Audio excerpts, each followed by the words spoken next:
Hi, this is Ed Del Castillo, Director on Rise of the Argonauts, and today we're going to talk about the immersive game experience.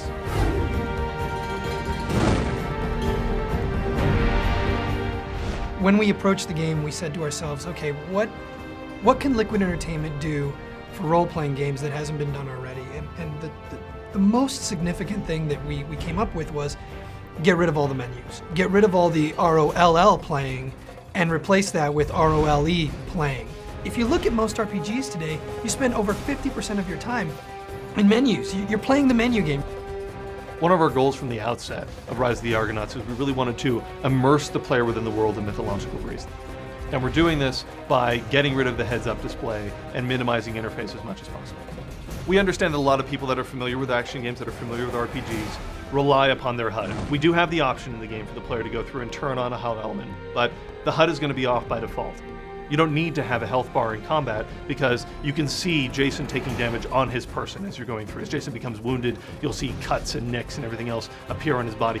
And the same thing applies for enemies. You don't need a bar sitting above the enemy's head. And the added benefit is that it continues to immerse the player within the world. We want you to see everything. We don't believe that plus 2% to hit is cool.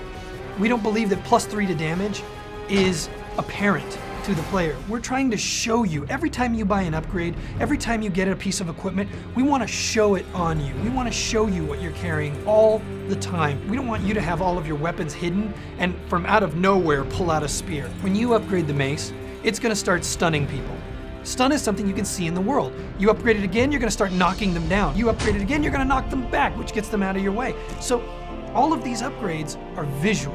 And that's the key to everything that we're doing, so that you have the best, juiciest experience you can possibly have with our game. So Jason fights alongside Argonauts, and in a lot of games where you have a squad of sorts that are fighting with you, the interface for that requires some kind of a UI component to be on the screen at all times. The moment that type of a UI screen comes up, immediately you've alienated the player.